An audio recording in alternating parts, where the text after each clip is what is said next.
Picture this: a warehouse on the outskirts of Coronado, California.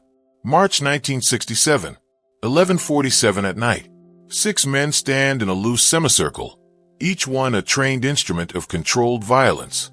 Their average weight, 211 pounds. Their average height, 6 feet, 1 inch. Between them, they carry 94 combined years of hand-to-hand combat training, judo, wrestling, military combatives, boxing.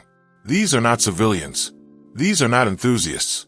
These are United States Navy SEALs, selected from the hardest military screening process on Earth. Men whose job description includes the phrase, direct action warfare. And at the center of that semicircle, barefoot on a concrete floor, wearing dark slacks and a plain white undershirt, stands one man, 138 pounds, 5 feet 7 inches, 26 years old. He is completely still, not nervous still, not frozen still the way a compressed spring is still, all the energy contained, all the motion waiting. The 6 men look at each other. A few of them smile. One of them, the tallest, a SEAL named Thomas Brecker, 228 pounds, 4 tours in Southeast Asia, rolls his neck and says something that makes the others laugh. Bruce Lee does not laugh. He does not speak. He waits. 8 people are in this warehouse tonight. Only 8. No cameras. No referees. No record of what is about to happen, except in the memories of the 7 people who walk out changed, and the 1 person who walks out exactly the same. This is that story. To understand what happened in that warehouse, you need to understand what Coronado was in 1967.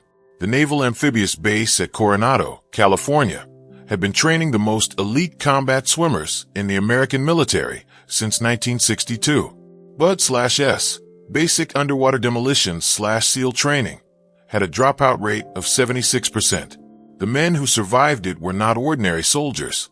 They were specialists in close-quarters combat, underwater demolition, parachute insertion, and what the training manuals of the era called personnel neutralization, a bureaucratic phrase for something very simple and very final. By March of 1967, the United States was 18 months deep into the heaviest troop commitment of the Vietnam War.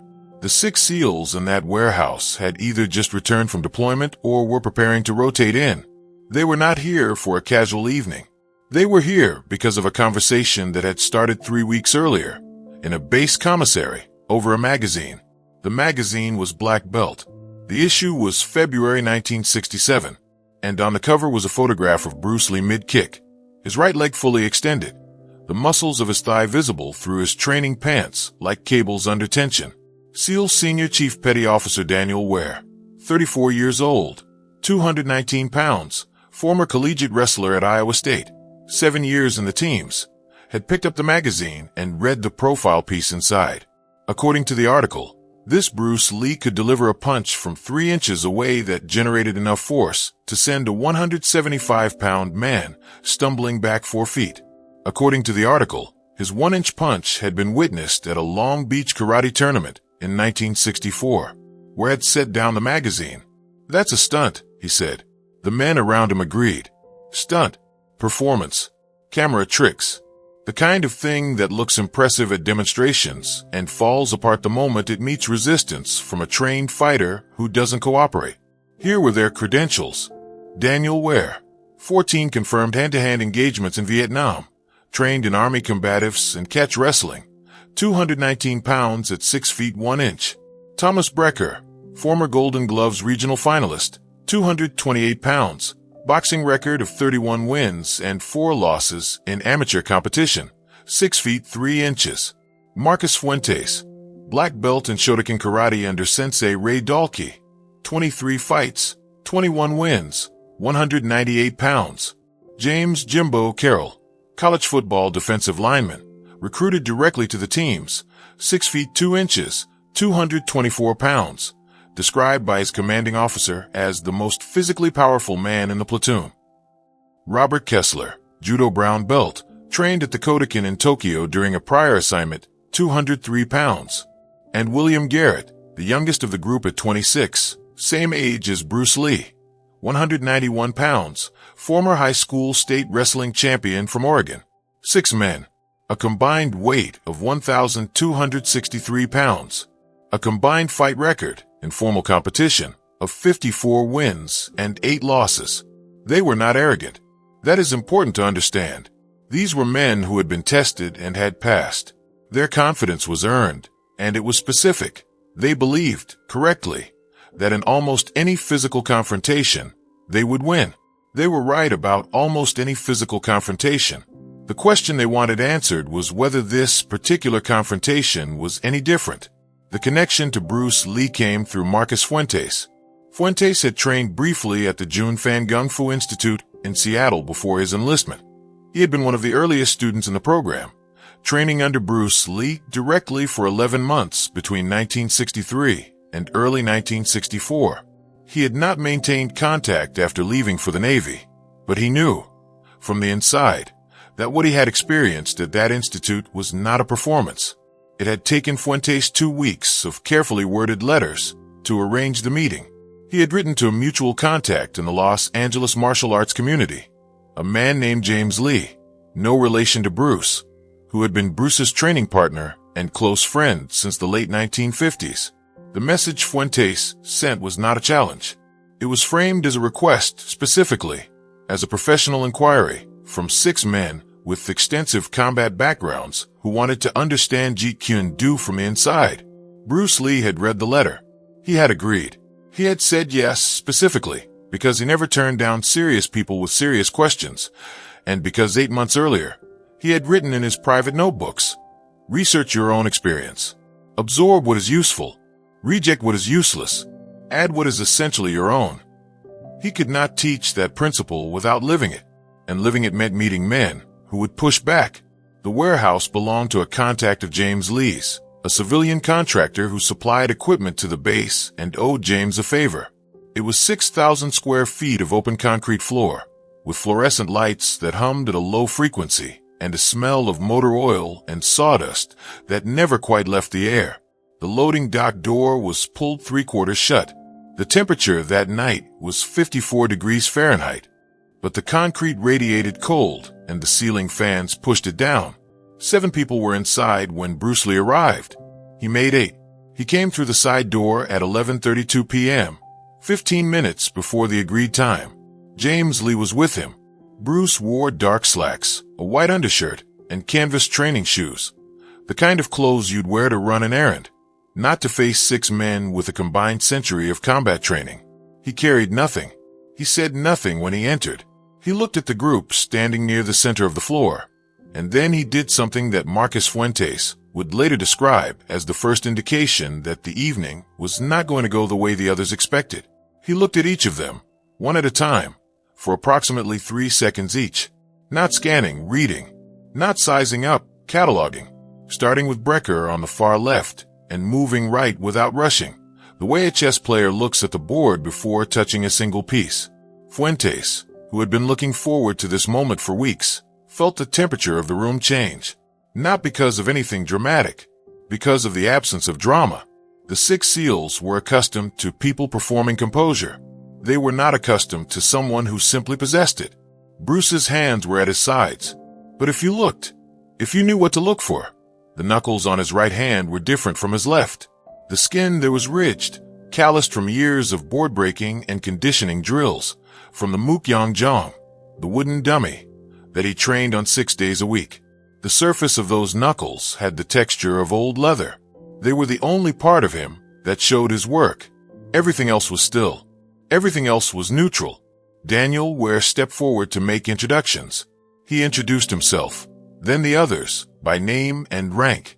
Bruce Lee nodded at each introduction. He did not offer his own name. They already knew it. He did not extend his hand first. He waited for each of them to extend theirs, and then he shook, firm, brief, no demonstration. And then Thomas Brecker, 228 pounds, Golden Gloves finalist, the man with the longest reach in the room at 79 inches, said something that changed the temperature again. "So," Brecker said, "6 of us. 1 of you.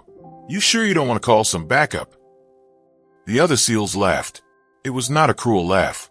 It was the laugh of men who operated in a world where that kind of confidence was a basic requirement. Bruce Lee looked at Brecker for a moment. Then he looked at Fuentes. Then he smiled just slightly. and said the only thing he said in the first 20 minutes of that evening. Tell me what you want to understand. What they wanted to understand, as Daniel Ware explained it, was real resistance.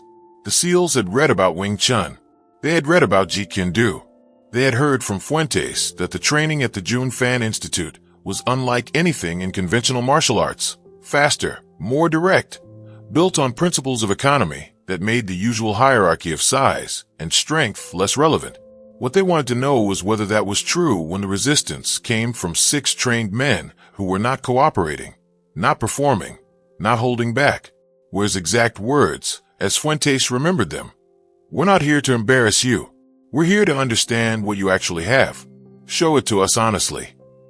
Bruce listened to all of this without interruption. When we're finished, there was a silence of approximately 8 seconds. The fluorescent lights hummed. The loading dock door shifted slightly in a sea wind from outside. Then Bruce said, "What are the rules?" Ware blinked. "There aren't any." "Good," Bruce said. "No rules means no performance. No performance means we can actually learn something. What do you want to start with?" James Lee, who had been standing near the east wall, moved half a step forward. He had been Bruce's training partner for 8 years. He had seen this before. The moment when someone with serious credentials realized they were not in an ordinary room, and his instinct was to intervene, to slow things down, to manage the variables. He started to say something. Bruce glanced at him. One look. James Lee stepped back. The crowd, if 8 people constitute a crowd, shifted. Fuentes, who had trained under Bruce directly, felt something that he described years later as the specific sensation of watching 2 systems meet each other for the first time. The other 5 SEALs exchanged quick looks, not nervous looks, but recalibrating looks. The kind of look you give when a situation has moved slightly outside your prediction. Thomas Brecker rolled his sleeves up. "All right," he said. "Let's say I come at you with a right cross. A real one. What do you do?" Bruce said nothing. He simply moved to face Brecker directly, feet at shoulder width, weight centered, hands at his sides, not raised, at his sides. Brecker looked at Ware.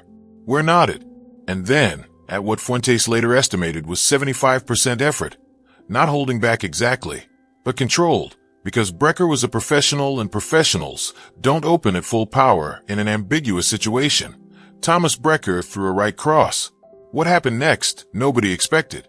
In the first half second, Brecker's fist moved.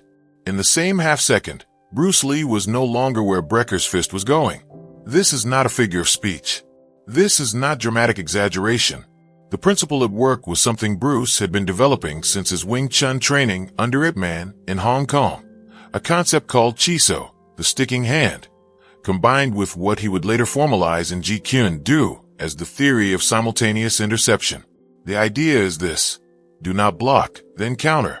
Block and counter in the same movement. Cut the gap between defense and offense to 0. The moment Brecker committed his weight forward, Bruce had already read the commitment, not the fist, but the shoulder, the hip, the slight dip of the chin that telegraphs a cross before the arm even moves. He slipped left by 4 inches. Exactly 4. Not a dramatic dodge, a surgical one. The minimum displacement required to make Brecker's fist miss by 3 inches, no more. And in the same motion, his right palm struck Brecker's leading forearm. Not hard, not a damaging strike, but at a precise angle, redirecting the momentum of the punch 12 degrees outward. Brecker's fist sailed past Bruce's right ear. Brecker had thrown punches for 11 years. He had never felt one redirected like that. It was not a block. A block meets force with force. What Bruce had done was more like, in the words Fuentes would eventually use, like throwing a punch at a river. The crowd went silent. For seconds passed. Brecker reset. Again, he said. Bruce reset. Same position. Hands at his sides. This time Brecker threw a combination. Right cross, left hook, right uppercut. He opened at 85%. These were real punches. The kind that had ended amateur bouts across 3 Western states. In the first second, Bruce slipped across. In the second second, he rotated his body 30 degrees, so the hook grazed his left shoulder instead of connecting to his jaw. Intentional, not a failure of defense. He was demonstrating that he had chosen how much contact to accept. In the third second, as the uppercut came, he used a Wing Chun bong saw, a wing arm deflection, the elbow rising to redirect the punch's trajectory outward, and simultaneously dropped his center of gravity by 3 inches. Brecker felt his uppercut deflected upward and to the left. He felt, in the same instant, a light tap against his solar plexus. Bruce's palm. 3 inches of travel. No more. The tap carried less force than a handshake, but the geometry was clear to everyone watching. If that had not been a tap, if that had been 1/4 of what Bruce Lee was capable of delivering from that range and that angle, Thomas Brecker, 228 pounds, Golden Gloves finalist, would have been on the floor. Brecker stepped back. He put his hands down. "Okay," he said quietly. "I see it." Daniel Ware moved forward. "My turn." What followed over the next 40 minutes was not a fight. It was something closer to a seminar, but one conducted entirely in motion, without words, where the curriculum was delivered through force and response, and the absence of both. Ware came in with a double-leg takedown, the wrestling technique he had trained since college. Bruce sidestepped, let Ware's momentum carry him forward, and placed a guiding hand on the back of Ware's head, not to push him down, but to demonstrate precisely where his head was and precisely what a palm strike to the base of the skull would have accomplished. Ware felt the pressure. He understood. Marcus Fuentes went next. He used a Shotokan karate, a Mei-Jeri front kick, then a Gyakuzuki reverse punch, techniques he had trained for 7 years under Ray Dalkey. Bruce met the kick with a low parry using the pack saw, a slapping deflection from Wing Chun that redirected the kick's energy outward and closed the distance in the same motion, stopping with his fingertips 1 inch from Fuentes' throat. Fuentes had trained under Bruce directly. He had seen this before, but seeing it again, after 4 years of military combat training, he realized something he hadn't understood at 20. Bruce wasn't reacting. Bruce was always already there. The interception came before the full commitment of the attack, not after. He was reading the intention, not the action. James Carroll, 224 pounds, former defensive lineman, tried pure mass.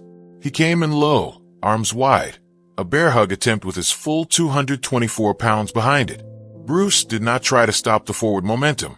He redirected it. A hip turn and foot sweep that used Carroll's own forward drive to rotate him 90 degrees and deposit him on the concrete floor. Carroll landed hard, more surprised than hurt. He lay there for 2 seconds staring at the ceiling. "How?" Carroll said. "Did you do that?" "I didn't stop you," Bruce said. "I agreed with where you were going." Robert Kessler applied his judo, an Uchimata inner thigh throw, textbook technique, the kind that had won him regional judo competitions during his assignment in Japan. Bruce entered with him, absorbed the attempt, reversed the grip, and executed what judo practitioners would recognize as a modified Haraigashi. But compressed, the entry time cut to half a second. The throw completed before Kessler's weight could commit. Kessler hit the mat. The word mat is approximate. There was no mat, only concrete, and Bruce's left hand caught his collar, decelerating the fall. He had thrown Kessler and caught him on the way down. In the same motion, William Garrett, the youngest, the wrestler, did not charge. He had been watching for 40 minutes. He was learning. He circled carefully, looking for angles, trying to read Bruce the way Bruce had been reading all of them. Bruce watched Garrett move. He waited. Garrett feinted left, moved right, dove for a single leg, and found Bruce's knee against his right shoulder, not with force, but with placement so precise that the single leg had nowhere to go. Garrett pushed against the knee for a moment. Then he stopped. He looked up. "You knew that was coming," Garrett said. 15 seconds before you moved," Bruce said. And then all 6 of them came at once. This had been the conversation from the beginning. 1 man, 6 opponents, no rules. And here's what happened. Bruce Lee moved to the corner of the semicircle. This was not retreat. This was geometry.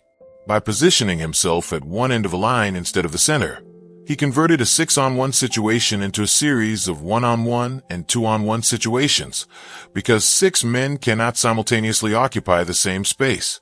The 2 men nearest him, Brecker and Ware, came first, and Bruce moved between them in a way that put them in each other's way, each one's size becoming an obstacle to the other. In the confusion of the next 11 seconds, Bruce did not attempt to defeat anyone. He attempted and succeeded in never being exactly where any of them thought he was. After 11 seconds, he stepped back. He put his hands down. He was breathing at exactly the same rate he had been breathing at the beginning of the evening. All 6 SEALs stopped. The warehouse held its breath.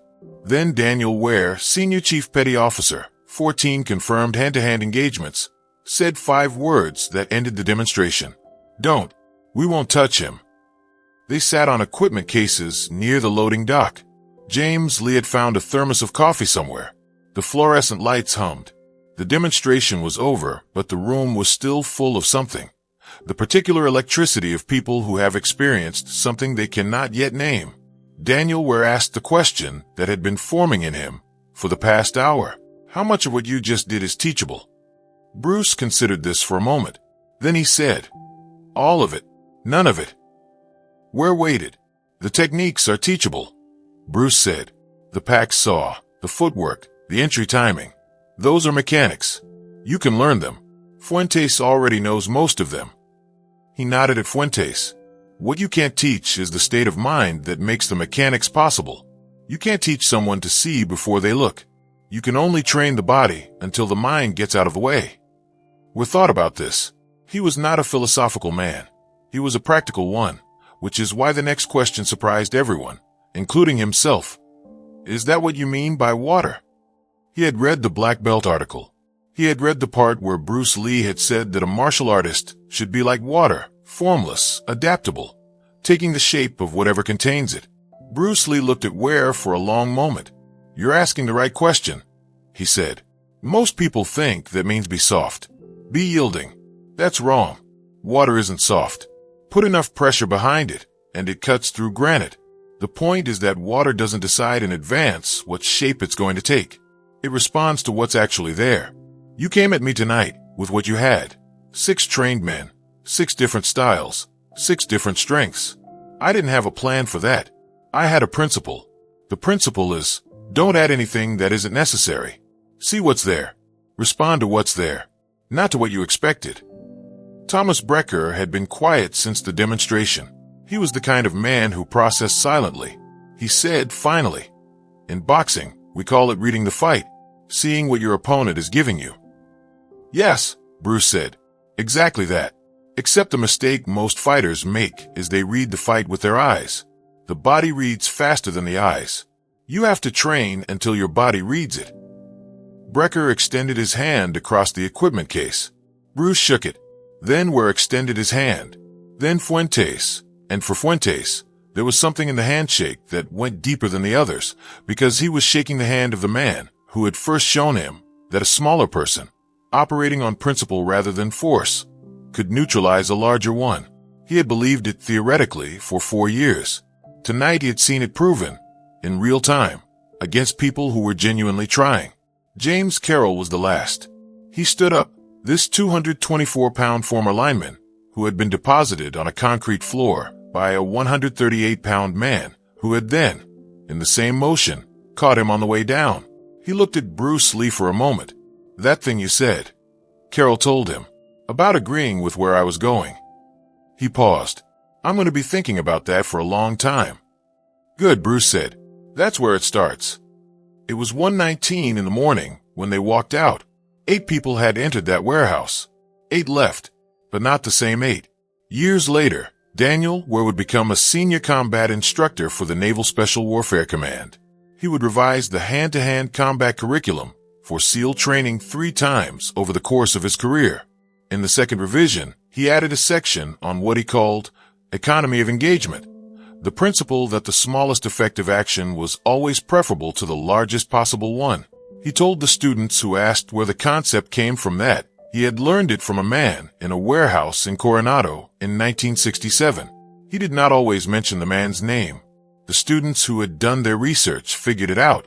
Thomas Brecker retired from the Navy in 1979 and opened a boxing gym in San Diego. He coached fighters for 22 years.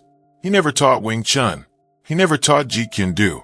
But former students of his consistently described one unusual element of his coaching philosophy, his insistence that the body reads faster than the eyes, and that training the defensive reflex meant training it until thought was no longer involved.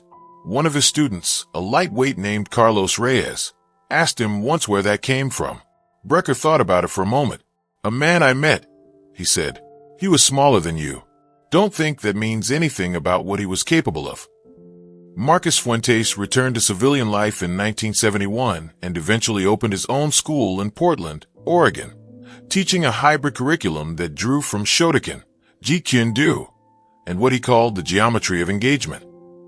He trained over 400 students in the 20 years he ran the school. He required every advanced student to study the centerline theory of Wing Chun, and he told them, when they asked why, that centerline theory had been demonstrated to him in real time by the man who formalized it for Western students in a warehouse, in the middle of the night, against 6 people who were genuinely trying to find its limits. James Carroll went back to service, served 2 more tours, and came home. He never trained formally in any martial art after that night, but his daughter, who grew up listening to him tell this story, eventually earned a black belt in Brazilian Jiu-Jitsu and became a competitive fighter. She said, in an interview many years later, that her father had one piece of advice he gave her before every competition. Don't fight against where they're going. Agree with it. Then redirect. She said she didn't know where he got it. She didn't need to. Now return to that warehouse. March 1967, 11:47 at night. 6 men in a semicircle and 1 man at the center, hands at his sides, completely still. You know now what the stillness meant. You know now what happened in the next 90 minutes. You know what 8 people witnessed, and what none of them ever fully forgot. The question that opened this story was, what does one man do when 6 trained men close the circle around him? The answer, it turned out, was the same thing water does when you try to hold it in your fist. It finds a space. It moves through the resistance. It doesn't stop.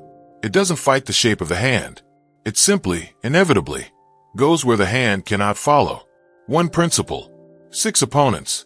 One lesson that 8 people carried out of that warehouse and spent the rest of their lives trying to explain. That night in Coronado was not the only time Bruce Lee faced serious men in a serious room. There were other rooms, other cities, other men with records and credentials and very good reasons to believe they already knew what combat looked like. There was one encounter in particular, in a private club in Los Angeles, 1968, witnessed by exactly 4 people, that Bruce Lee himself never discussed publicly. He wrote about it once in his private notebooks. He never published what he wrote, and the reason why, that's a story for another time.